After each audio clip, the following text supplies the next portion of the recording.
오늘 말씀의 제목은 나는 예배자인가 하는 말씀입니다. 나는 예배자인가? 우리가 하나님의 말씀을 해석을 할 때, 그리고 하나님의 말씀을 읽을 때 꼭 잊지 말아야 할 것이 하나가 있어요.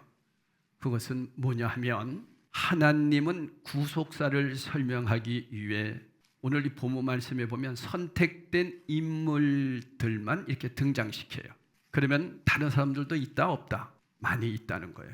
특히 창세기 4장 오늘 본문 말씀에도 보면 이런 관점에서 이해해야지만 궁금증이 풀립니다. 기록되지 않는 인물과 그리고 역사가 있음을 인지하고 본문을 우리가 묵상하고 말씀을 들어야 됩니다. 그러니까 사람이 가인과 아벨과 아담과 하와만 있는 게 아니다. 아담과 하와를 통해서 그 시간의 개념은 우리가 알고 있는 시간과 다르잖아요. 그 많은 시간 속에 다른 사람들도 자녀들도 있었다. 그런데 오늘 구속사적으로 보았을 때에 나타난 사람들은 가인과 아벨을 등장시켰다. 이렇게 보시면 말씀이 좀 이해가 가게 됩니다. 1절 말씀에 보면 이런 말씀이 있죠. 생명에 이런 얘기했어요. 생명. 다시 말하면 하와는 생명이라는 뜻이에요. 1절 보겠어요. 아담이 그의 아내 하와와 동침하며 하와가 임신하여 누구를 낳고 가인을 낳았어요. 하와라는 이름이 뭐예요? 생명. 그런 뜻이에요. 생명이라는 뜻이에요. 그리고 말합니다. 가인을 낳고 뭐라고 하와가 얘기하는지, 내가 여호와로 말미암아 뭐했다? 등남하였다. 하나님이 도와주셨다. 하나님의 도우심으로 가인을 등남했다. 그러니까 굉장히 생명인 하와의 입장에서는 기분이 너무 좋았어요. 하나님이 등남하게 해주셨다는 거죠. 그런데 이 말씀은 창세기 3장 15절에 보면 이런 말씀이 있습니다. 우리 한번 다 같이 읽겠어요. 창세기 3장 15절 시작. 내가 너로 여자와 원수가 되게 하고 내 후손도 여자의 후손과 원수가 되게 하리니 여자의 후손은 내 머리를 상하게 할 것이요 너는 그의 발꿈치를 상하게 할 것이니라. 여기서 여자의 후손이 나오죠. 그러니까 여자애가 누구예요? 생명 하와잖아요. 그러니까 하와의 후손이 누구예요? 가인인 줄 알았어요. 누가? 하와가. 아담이. 하나님이 분명히 말씀하셨잖아요. 여자의 후손이 너로 여자와 원수가 되게 하고 내 후손도 여자의 후손과 원수가 되게 하고, 여자의 후손은 그래서 내가 낳는 자녀가 여자의 후손이 되겠구나. 그런데 2절을 보면 그가 또 가인의 아우 아벨을 낳았어요. 그가 누구예요? 하와가. 가인의 아우라고 얘기하고 있어요.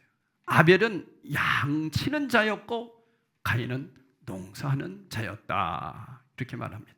여기서 아벨이라고 하는 뜻은 뭐냐면 티끌, 공허하다, 허무하다, 그런 이름이에요. 그러니까 여러분 잘 보세요.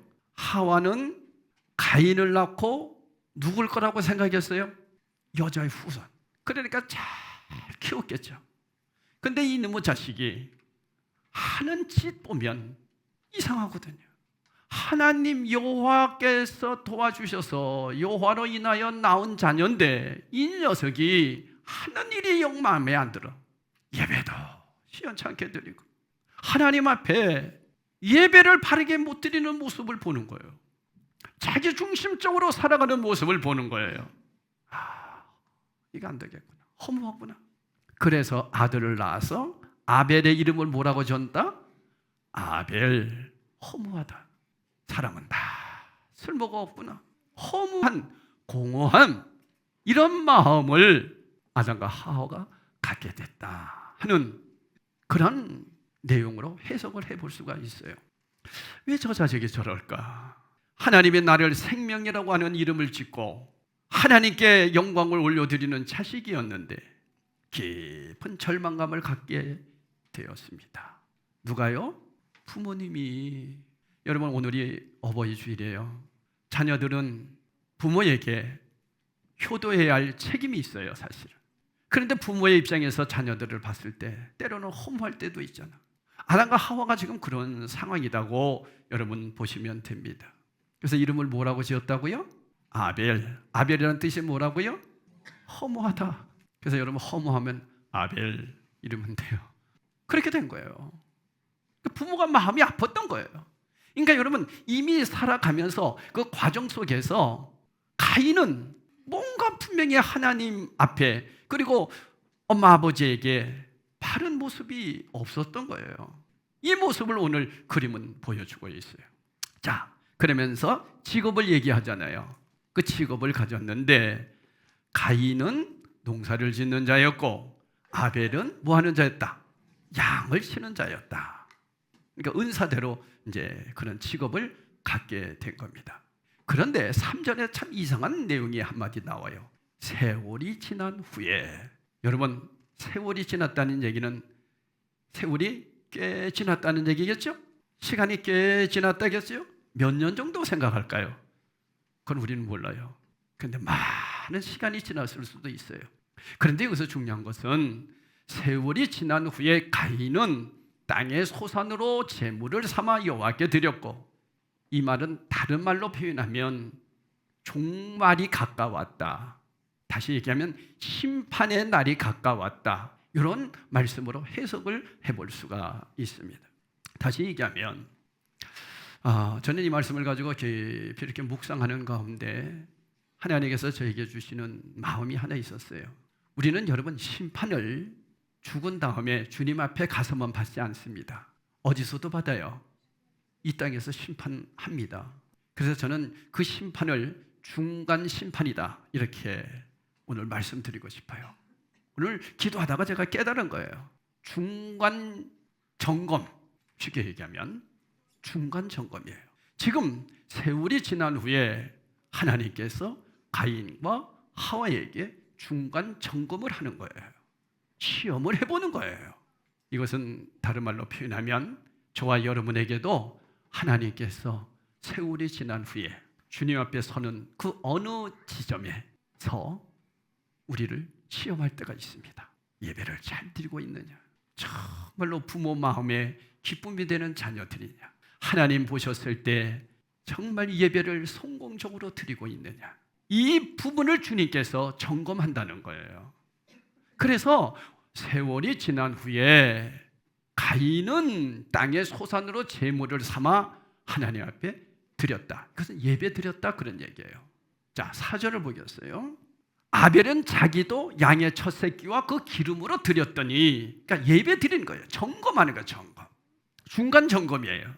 여러분, 이건 두렵고 떨리는 마음으로 사실 받아야 돼요.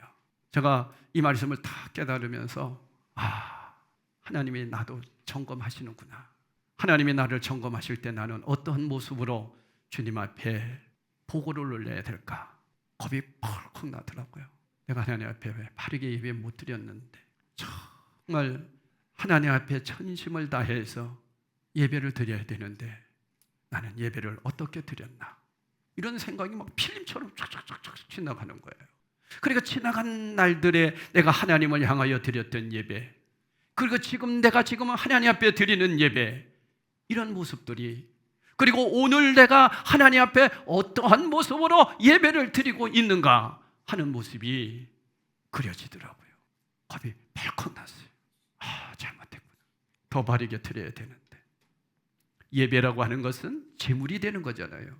가인은, 아벨은 자기의 제물을 드렸어요. 근데 하나님께서 제물을 드리기 전에 그 다음 보면 이런 내용이 있어요. 5절 보세요. 5절에 아주 말씀이 나오는데요. 잘 보세요. 가인과 그의 제물은 받지 아니하신지라. 가인과 그의 제물은 받지 아니하신지라. 그랬죠?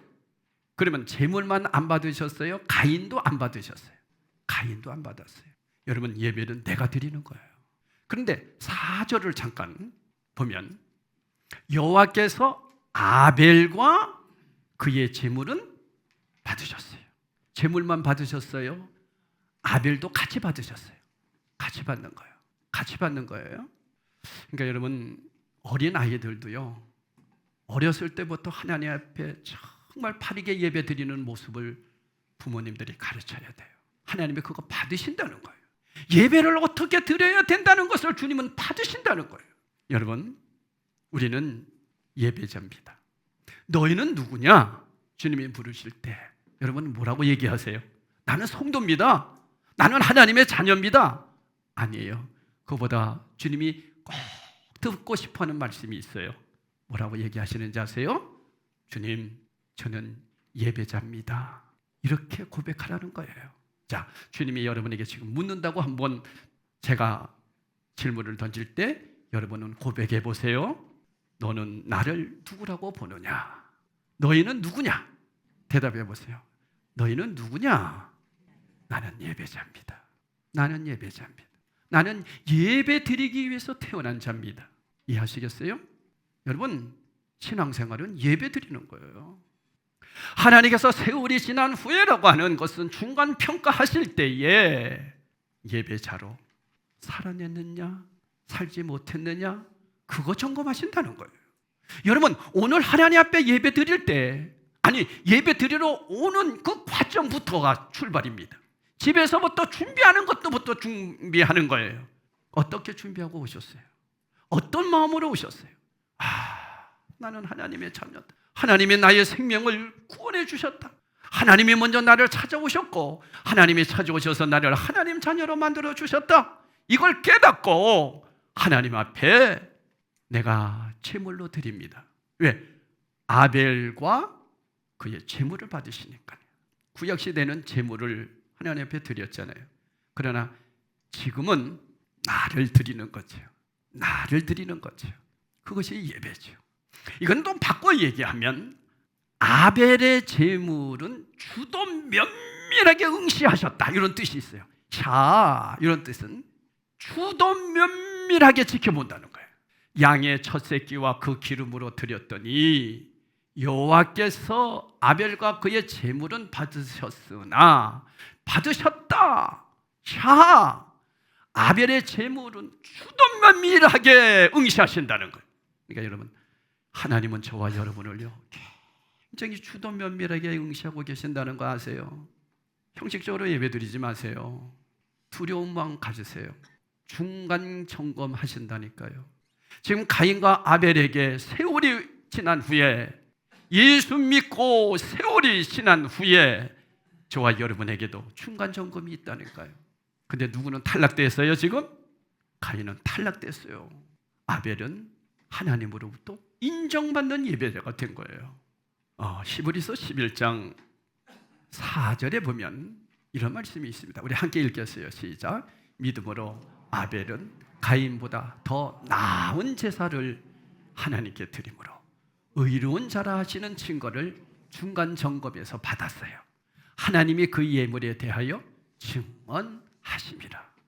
그가 죽었으나 그 믿음으로써 지금은 말하느니라.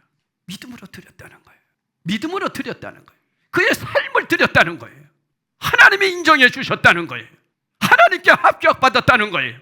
중간 점수에서, 중간 점검에서 인정받았다는 거예요. 여러분은 어떠세요? 아벨은 하나님 중심으로 드린 거죠. 자, 5절 보면 이렇게 말씀하고 있습니다. 가인과 그의 제물은 받지 아니하신지라. 가인이 몹시 분하여 안색이 변하니. 여러분 보세요. 내가 주님 앞에 나를 제물로 드리고, 그리고 소제를, 여러분 소제는 곡식을 드리는 거예요.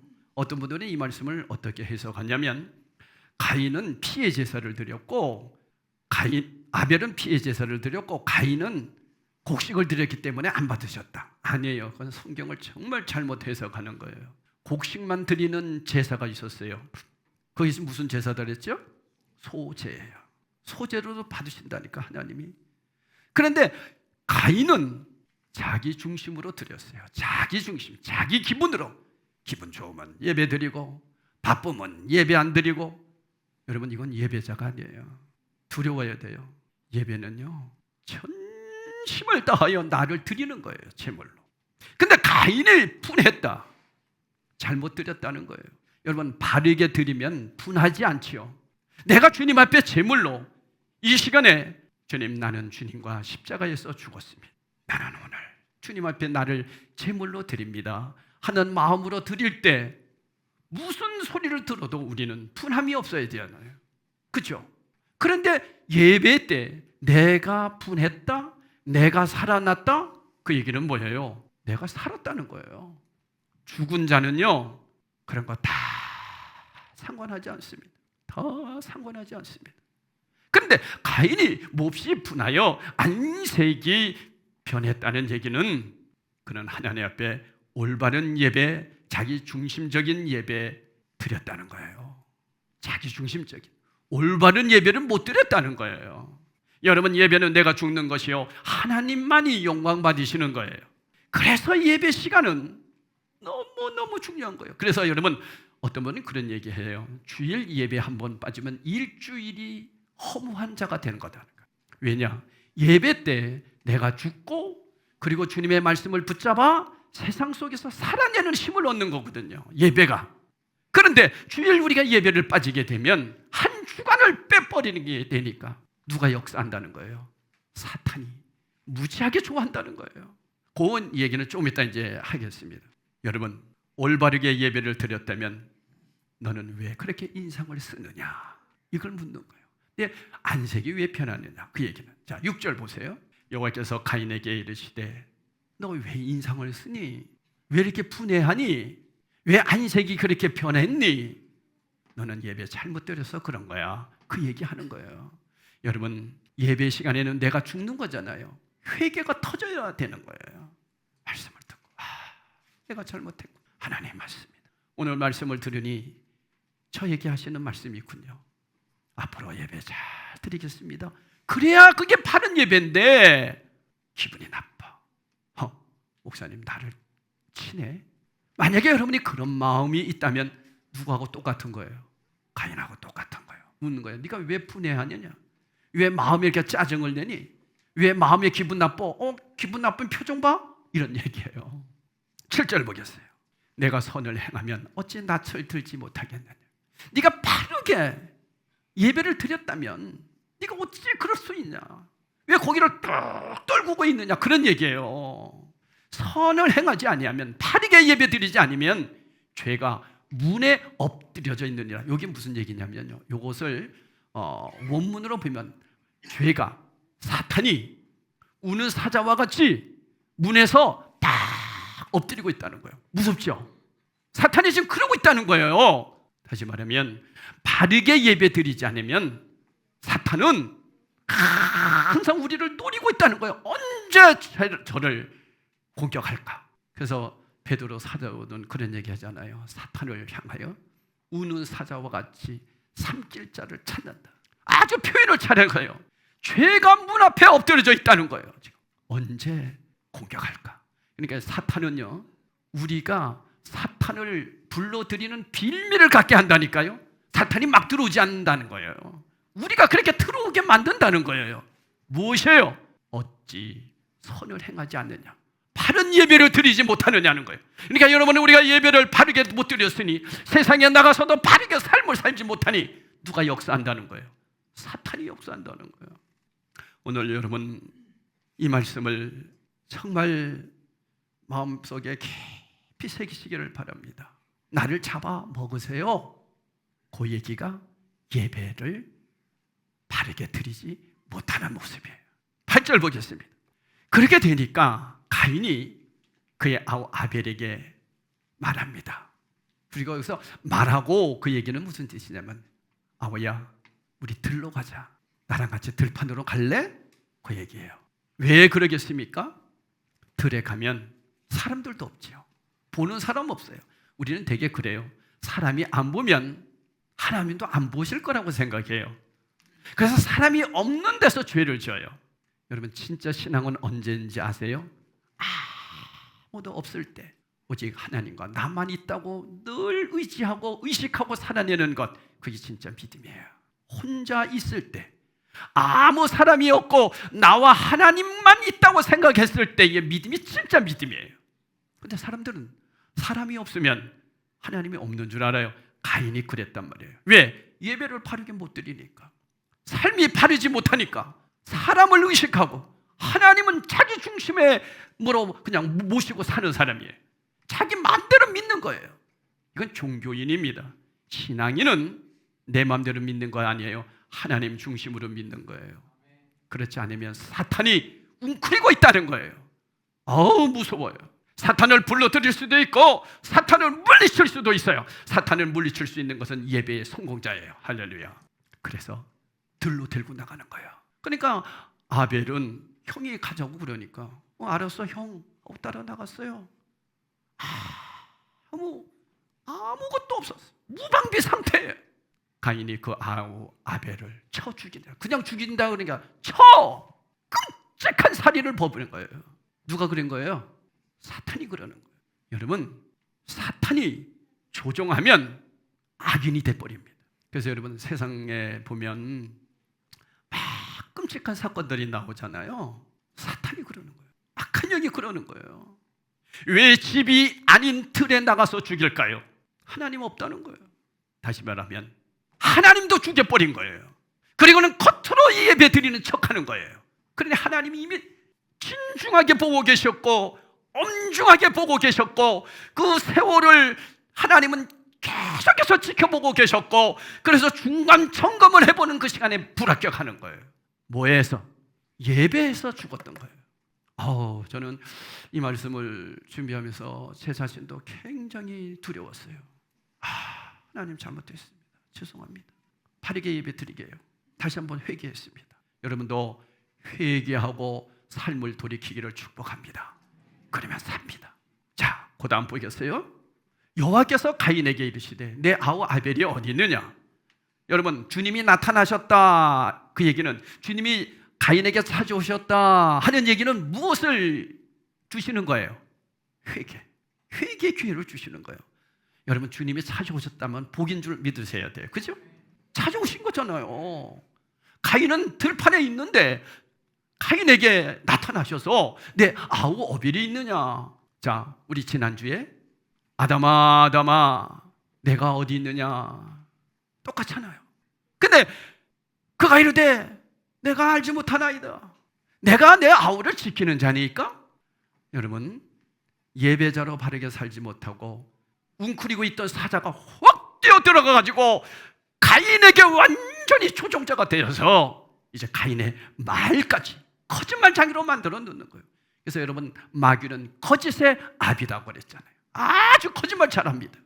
내가 아우를 지키는 자이니까 자기는 지금 뭐 하고 있었는데 죽였어요. 그냥 죽이지도 않았어요. 어떻게 죽였어요? 쳐 죽였다는 거예요. 사탄은요 끔찍한 놈입니다. 자, 그 다음 넘어가 보겠어요.